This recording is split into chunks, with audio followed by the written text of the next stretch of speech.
म्यान में दो तलवार नहीं रह सकती हैं महाराज। महाराज उत्तान पात खड़ी की खड़ी रह गई। अंत में दासी से कहा, जाओ जाकर के उस सुनीति को बुला के लाओ जिसे मैंने सारी रात समझाया था, उसने मेरी एक नहीं मानी। दासी ने महारानी सुनीति को बुलाया। रानी सुनीति जब आई हैं, उन्होंने कहा है बहन घर पे चलो। पैर पकड़ लिए, सुरजी ने एक लात मार दी है महारानी की। तो रानी ने रो करके कहा है बहन घर पे चलो, अगर तुम घर पे नहीं गई तो मैं रो रो करके मर जाऊंगी। एक बात कही,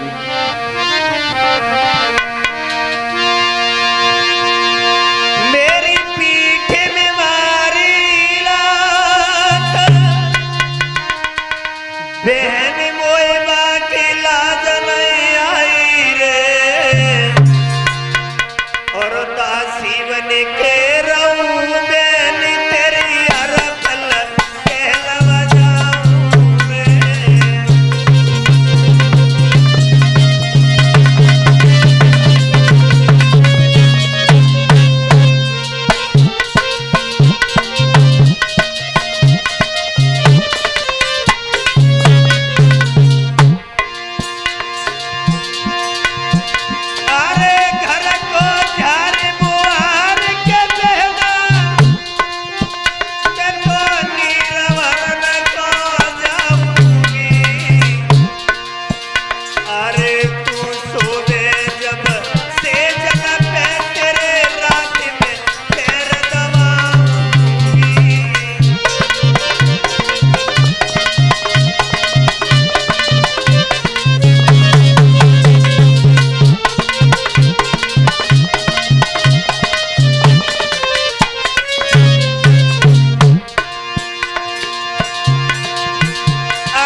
सुनीति ने कहा है घर पे चलो बहन, आप रानी बन करके रहना, मैं दासी बन करके गुजर चला लूंगी।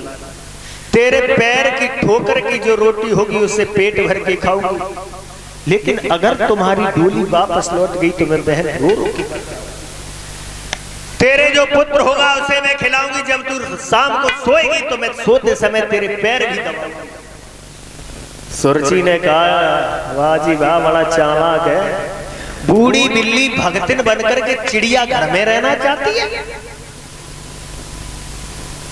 अरे तुझे मैं अपना पुत्र खिलाने के लिए दूंगी, हो सकता कहीं तू मेरे पुत्र का गला घोट दे।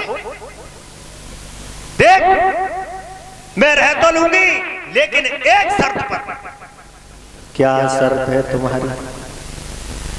क्या शर्त है? सुरजी बोली देख मुझे इससे कुछ मतलब नहीं है, तू रहे या चली जा, लेकिन एक शर्त है हमारी। क्या? पहले तो तू हमारे महाराज से कभी नहीं मिलेगी। रानी ने कहा ठीक है, नहीं। और बताओ अपनी शर्त, और बताओ शर्त। तो बोली सुनो,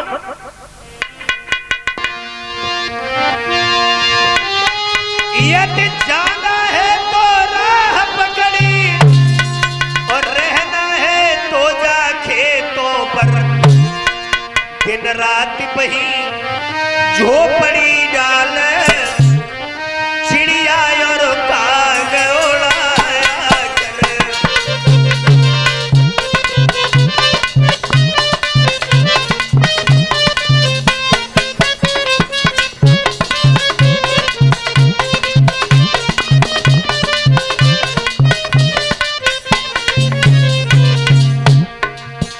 रानी नहीं रहेगी आज से, तू दासी बन करके रहेगी, दासी। चिड़िया और काग उड़ाया कर खेतों पे जाकर के। और सुन,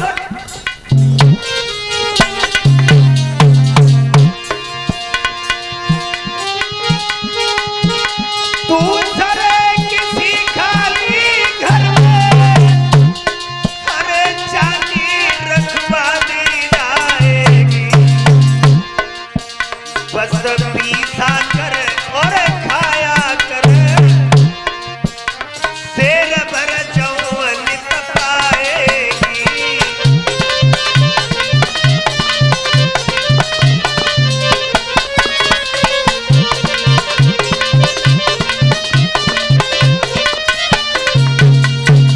अगर तुझे ये शर्त स्वीकार है तब तो हम घर पे चल सकते हैं।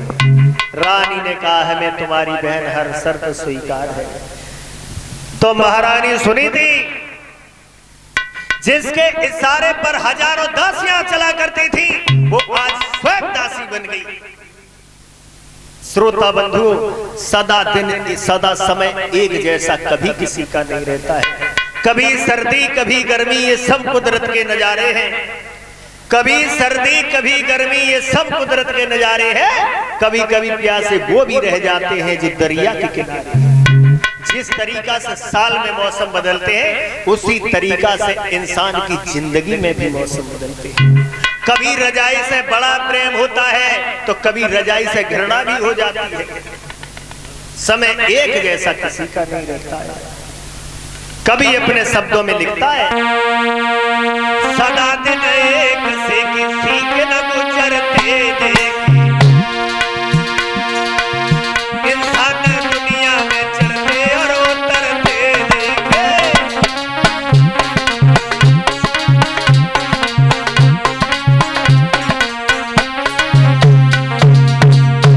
करते थे न्याय दूसरों का जो जज बन के, करते थे न्याय दूसरों का जो जज बन के, वही कटघरे में खड़े देखे। और करते थे इलाज दूसरों का जो डॉक्टर बन के, वही हॉस्पिटल में पड़े देखे। सदा दिन एक से किसी के न गुजरते देखे।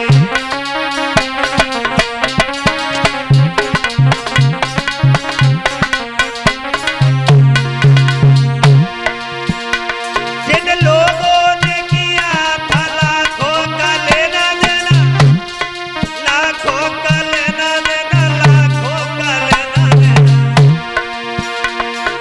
कोई पैसा पैसा तो हाथ फैलाते देखे। सदा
सुनीति समय सदैव एक जैसा किसी का नहीं रहता है।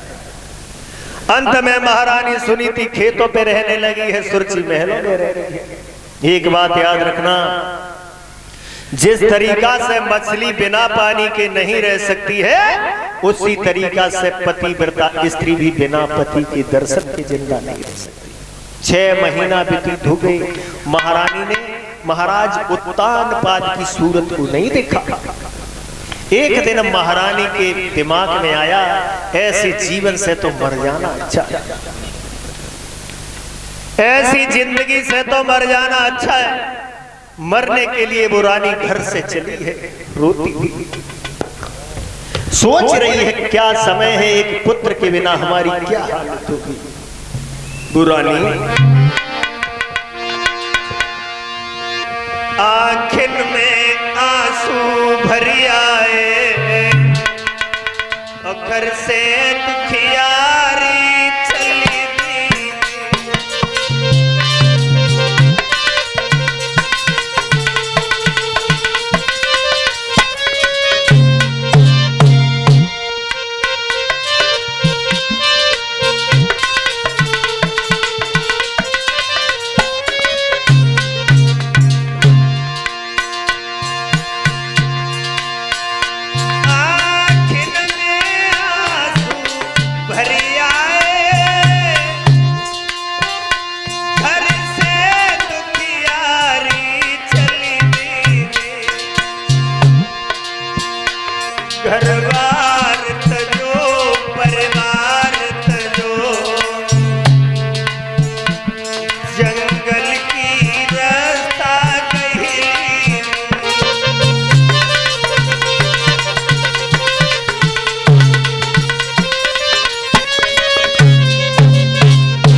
सुनीति घर से मरने के लिए चली है, सोचती चली जा रही है क्या जिंदगी है हमारी, एक पुत्र के बिना क्या हालत हो गई है मेरी। श्री सुखदेव जी कहते हैं, हे राजन परीक्षित, जब रानी मरने के लिए घर से गई है, जाकर के जंगल में पहुंची है कुआं के पास, तब तक देव ऋषि नारद का आना हुआ। नारद नारायण नारायण करते हुए आए हैं, तो देव ऋषि नारद ने प्रश्न कर दिया है, कौन हो बेटी? तेरे मस्तक की रेखा ये बता रही है तू एक राजा की राजकुमारी है, यहाँ क्या करने आई है? तेरे संग की सहेलियां कहाँ है? तो महारानी ने कहा है, अगर आप सच्चे साधु हो तो खुद जान लो। तो देव ऋषि नारद ने कहा, बेटी एक प्रश्न है हमारा, क्या तू उसका उत्तर देगी? बोली पूछो। नारद ने पूछा, कै वर्षा थोड़ी भई कै कहूँगो किसान, सही खेत बंजर परो तूने कहा रची भगवान। तो रानी बोली है, सुनो महाराज, अरे ना वर्षा थोड़ी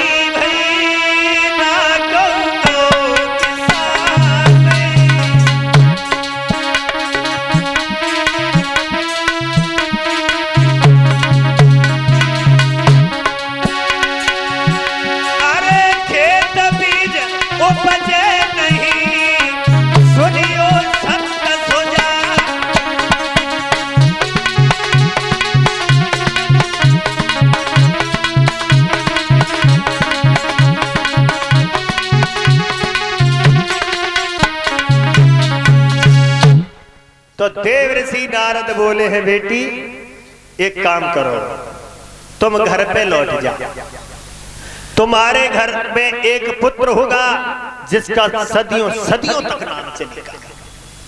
जो ये कहा पुत्र होगा, रानी बोली है, महाराज हम समझते थे साधारण इंसान ही झूठ बोलता, अब तो हमें लगता है महात्मा भी झूठ बोलने लगे। नारद बोले, बेटी तुम्हें पता नहीं है, भगवान भी कहते हैं, मोर बचन चाहे पड़े जाए फीका और संत बचन पत्थर की लीका। जा, हमने कह दिया है तुम्हारे घर में एक पुत्र होगा। एक बात सुनो,